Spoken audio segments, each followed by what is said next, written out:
जी नाजरीन साढ़े नाल मौजूद ने सजाद रईस भाई तो असी उन्होंने को गज़ल सुनने चले जी। सब पहले क्लैपिंग करें भाई।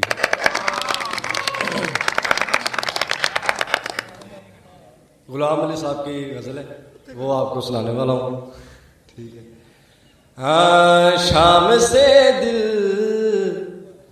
उदास है, आजा। शाम से दिल उदास है, आजा।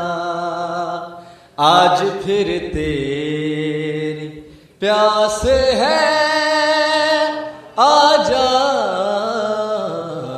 शाम से दिल उदास है,